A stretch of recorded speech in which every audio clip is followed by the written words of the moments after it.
Have you ever noticed something just completely bizarre when you're learning a language? You're sitting there, completely alone, and English feels, well, effortless. You can just invent these full, eloquent sentences right there in your mind.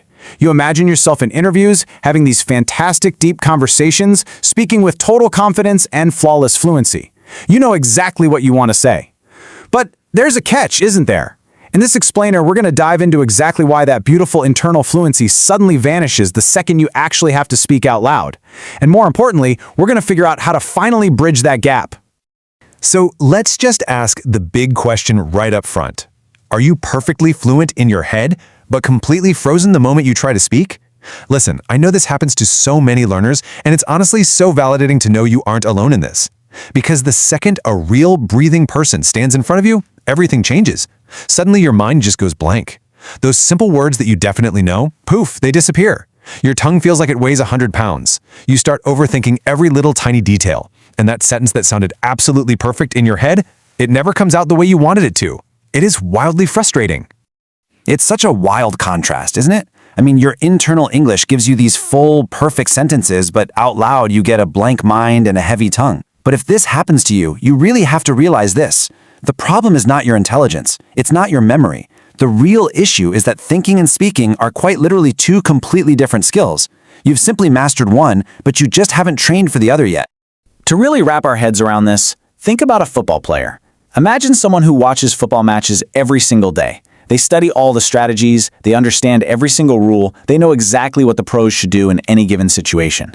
That right there, that's knowledge. But if you take that exact same fan and drop him on the field tomorrow for an actual game, the performance side of things, is he going to play like a pro? No way, because possessing the knowledge of a sport and physically performing it out there on the field are completely different ballgames.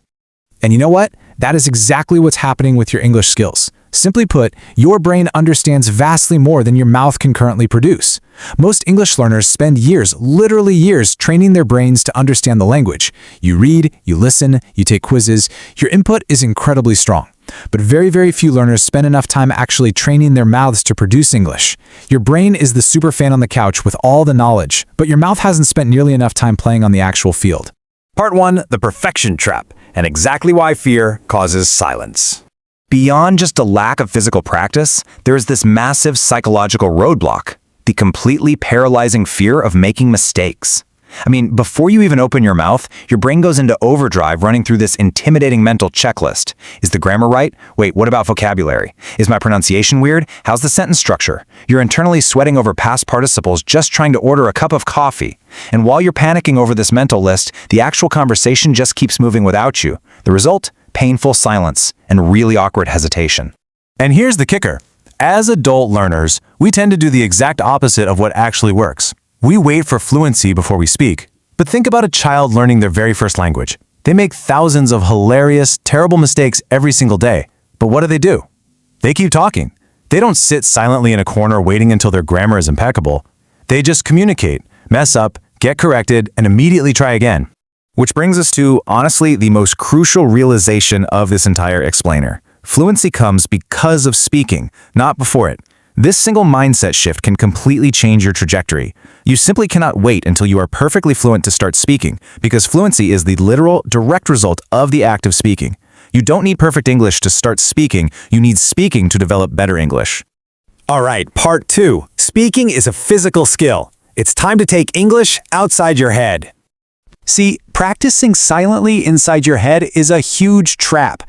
You read, watch, and listen safely inside your own mind. But real conversations happen out loud. Speaking requires actual muscle memory. Your mouth and your tongue physically need repetition to hit unfamiliar sounds. And your brain needs to practice under the pressure of real-time production. This is exactly why someone can understand a complex English movie almost perfectly, but totally freeze up when introducing themselves to a stranger. Their input is amazing, but without physical practice, the output stays weak. Okay, so how do we actually fix this? We need a daily action plan to build a physical bridge between your thoughts and your words. Step 1, speak out loud today. Not next week, today. Step 2, stop mental translating. And step 3, express simple ideas directly. Seriously, start describing your room out loud.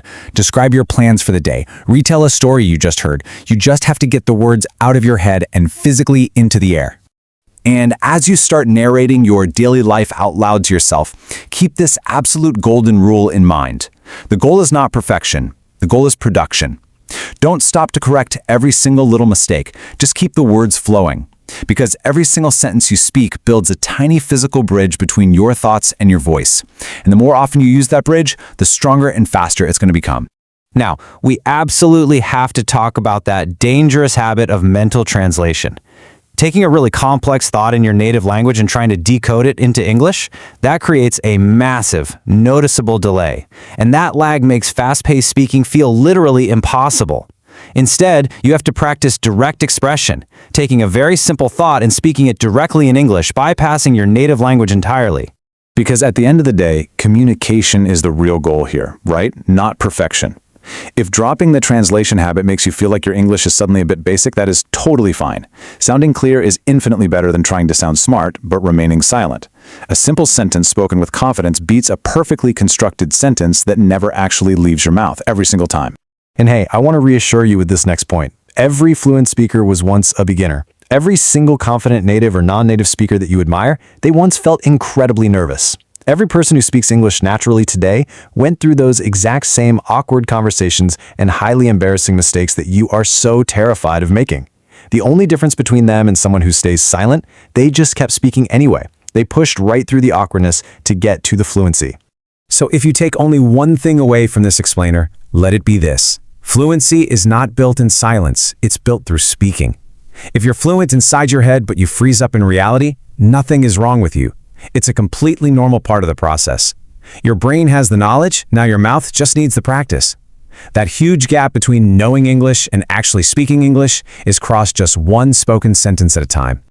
So I'll leave you with this question. Will you choose to speak today? The next time you feel nervous, the next time your brain tells you your English isn't ready, open your mouth anyway. Use the English you have right now and trust the process. Because that fluent speaker you want to become, they're created every single time you choose to speak up instead of staying silent. Get out there and start talking.